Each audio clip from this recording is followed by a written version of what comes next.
Halo semuanya, selamat datang di channel YouTube Mr. Eksperimen.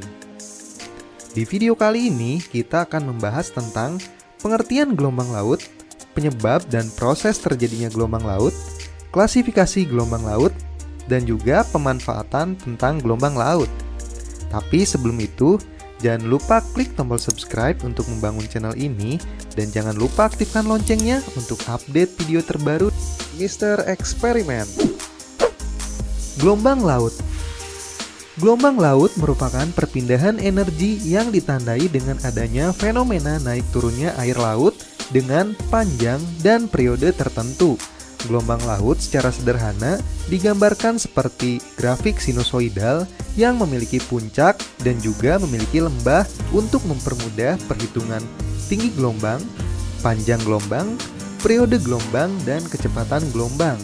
Penyebab terjadinya gelombang diakibatkan oleh beberapa faktor seperti angin, gempa bumi, pasang surut air laut, dan pergerakan kapal.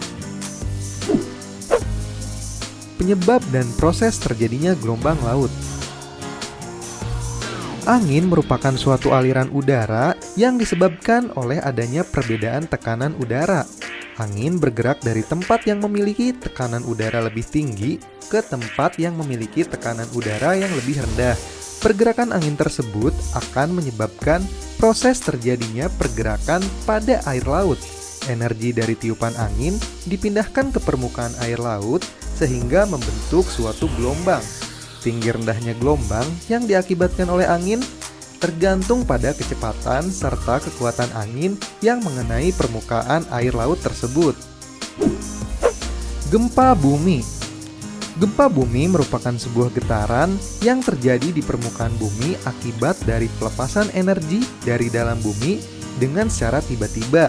Biasanya gempa bumi tersebut disebabkan oleh pergerakan kerak bumi seperti yang pernah dijelaskan di video sebelumnya, atau akibat aktivitas erupsi gunung bawah laut. Energi yang ditimbulkan dari gempa bumi akan dipindahkan ke air laut dan menyebabkan terbentuknya gelombang laut. Bahkan dapat menyebabkan gelombang yang sangat tinggi seperti tsunami.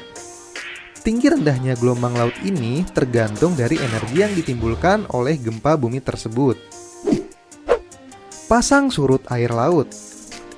Pasang surut merupakan fenomena naik turunnya air laut secara periodik akibat gaya gravitasi benda-benda langit, terutama interaksi antara bumi, bulan, dan matahari. Pasang surut akan membentuk sebuah kurva sinusoidal yang memiliki jumlah puncak dan lembah, sehingga pasang surut ini akan menyebabkan pembentukan gelombang yang dinamakan gelombang pasang surut.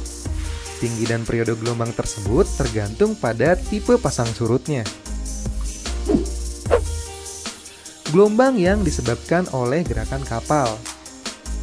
Gerakan kapal dapat memicu terjadinya gelombang yang diakibatkan oleh perpindahan energi dari pergerakan kapal tersebut sehingga terbentuk suatu gelombang. Sama seperti gelombang akibat gempa bumi, gelombang ini juga panjang dan periodenya tergantung pada energi yang dilepaskan oleh pergerakan kapal. Klasifikasi gelombang laut. Berdasarkan sifatnya, terdapat dua macam gelombang laut, diantaranya sebagai berikut. Gelombang laut pembangun atau pembentuk pantai merupakan suatu gelombang yang ketinggiannya itu kecil dan kecepatannya juga rendah. Dan pada saat gelombang tersebut pecah di pantai, akan mengangkut sedimen atau material pantai, sehingga akan membentuk pantai. Gelombang laut perusak pantai merupakan gelombang laut dengan ketinggian serta juga kecepatan rambat yang besar. Dan pada saat gelombang ini menghantam pantai, akan terdapat banyak volume air yang terkumpul, serta juga mengangkut material pantai ke tengah laut, sehingga gelombang ini akan mengikis pantai dan menyebabkan abrasi pantai. Pemanfaatan gelombang laut. Seperti yang kita ketahui, air laut merupakan energi alternatif yang dapat digunakan untuk kelangsungan hidup manusia, salah satunya sebagai sumber tenaga untuk membangkitkan listrik. Karena air laut sangat melimpah dan air bersifat tidak akan habis. Hal ini menyebabkan air laut dapat dijadikan sebagai sumber tenaga untuk jangka waktu yang lama. Energi gelombang laut dapat digunakan untuk menggerakkan turbin sebagai tenaga pembangkit listrik. Nah, itulah penjelasan mengenai gelombang laut dari channel YouTube seputar laut. Jika ada pertanyaan yang ingin ditanyakan, silahkan komen di kolom komentar. Terima kasih sudah menyimak video ini dan sampai jumpa di video berikutnya.